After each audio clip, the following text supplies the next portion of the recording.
माध्यम से इस समाज में जन जागरण करने वाले संत सुरमाल महाराज, मावजी महाराज और साथ ही इस इलाके के अंदर मामा बालेश्वर, जिन्होंने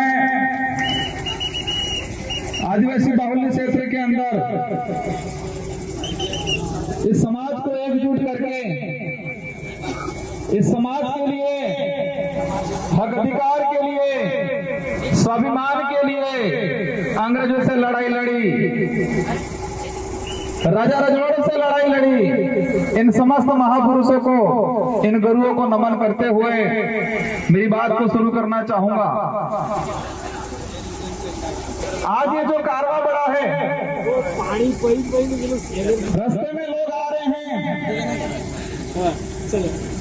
ये किसी के बुलाए हुई भीड़ नहीं है। ये 1500 आदिवासी 17 नवंबर 1913 को जो शहीद हुए थे, उनका खून है, वो बदला लेने के लिए आई हुई है यहाँ। वो सपना पूरा करना है हमें। बड़े दुख की बात है कि 1913 में एक ही दिन में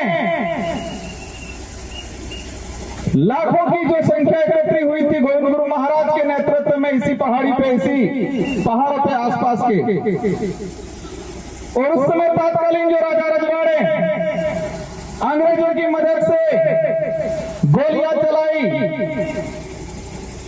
और इस नरसंहार में इस पहाड़ी पे महिलाएं भी थी, बच्चे भी थे, बड़े बुजुर्ग भी थे, जवान भी थे। और एक ही दिन में अगर 1500 लोग, 1500 के करीब लोग एक साथ मरते हैं,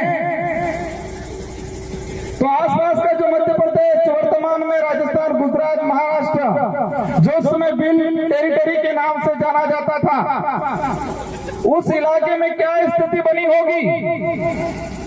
हम देखते हैं हमारे गांव में,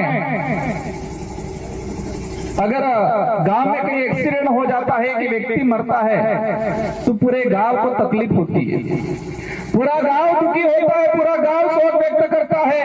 और जिस परिवार का व्यक्ति की डेथ हुई है, वो परिवार सालों तक ऊपर नहीं आ पाता है।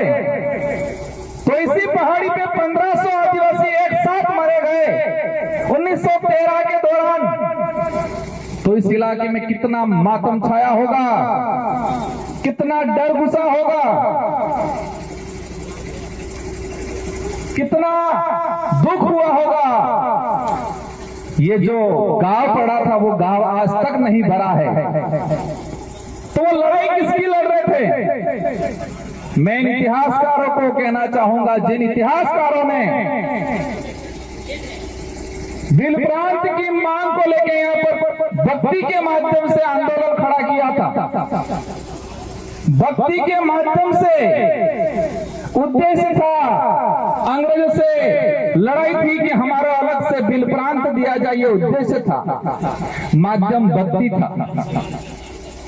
भक्ति के माध्यम से बिल प्रदेश की जो लड़ाई लड़ी जा रही थी उस समय, और उस इतिहास को, उस सच्चे इतिहास को कई इतिहासकारों ने 2-4 लाइनों में सिमट दिया, कह दिया कि भक्ति आंदोलन हो रहा था और 1500 आदिवासी मारे गए। इस देश का तो ठीक है, लेकिन विश्व का एक भी इतिहास ऐसा नहीं मिलेगा, एक भी घटना ऐसी नहीं मिलेगी जहां सिर्फ भक्ति की जा रही थी और गोलियां चलाई थी।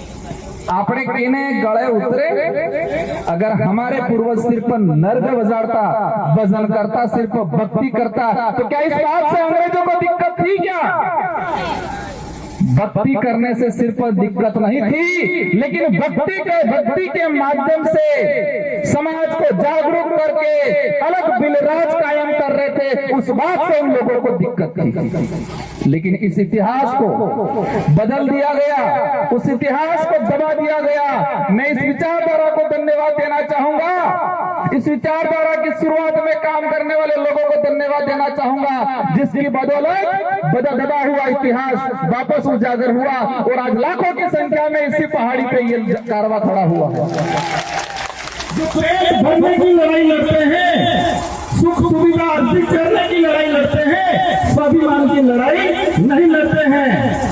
और ना नेशनल पार्टियों को भी हमसे यही दिक्कत है, हमें यही चाहते हैं, हमारे से यही चाहते हैं कि आप सिर्फ भौतिक सुविधा की बात करो, पेट भरने की बात करो, सरकारी गेहूं की बात करो, आप अधिकार और जल जंगल जमीन की बात मत करो। ये चाहते हैं हम सिर्फ 2 रुपये गेहूं की बात करेंगे, हम रोटी कपड़े मकान की बात करेंगे। अगर यही बात करते हैं तो किसी पार्टी वालों को हमसे दिक्कत नहीं है, लेकिन हम जल जंगल जमीन की बात करते हैं उनको दिक्कत हो जाती है। हम धर्म की बात करते हैं उनको दिक्कत हो जाती है, और धर्म की बात करते ही पूरे आग में गुला हो जाते, पूरा फपड़ जाते हैं। ये फपड़ देखने फपड़ते मदन दिलावर जी फपड़ गए थे, लेकिन आज पता था मानगढ़ की धरती पे आदिवासी समुदाय एकजुट हो रहा है, और उनकी पार्टी का ऊपर से प्रेशर था, और 2 महीनों बाद उनको कहना पड़ा कि मैं खुद आदिवासी हूँ, मेरे पापा दादा सीता माता अभ्यारण में रहते थे, ये बोल के चले गए। प्रचार करने वाले साथियों, सोचना पड़ेगा उनके बाप दादा सीता माता अभ्यारण में कहाँ रहते थे, क्या वो भी झूठ बोला कि नहीं बोला, इससे भी बात कराएंगे हम लोग। इनको छोड़ने वाला नहीं है। उस बात को छेड़ा तुमने, जिस लोगों ने अंग्रेजों से लोहा लिया, मुगलों से लोहा लिया, राजा रजवाड़ों से लोहा लिया, ये बात अलग है। हमारा समुदाय ढेला है, सीधा है, हम दयालु हैं। इसी बात का कई लोगों ने हमारे साथ फायदा उठाया है, लेकिन वक्त नहीं रहा, हम चतुर हो गए हैं, सावधान हो गए हैं। अब ये लड़ाई लड़ने वाले हम सिर्फ नेता एमएलए एमपी बनाने तक सीमित रहने वाले नहीं है। जिस तरह गोविंद गुरु महाराज का भक्ति के माध्यम से बिलराज कायम करने का उद्देश्य था, इसी तरह हम भी हमारा एमएलए एमपी बनाने के माध्यम से बिलराज कायम करने का हमारा जो लक्ष्य है वो पूरा करने वाले हैं।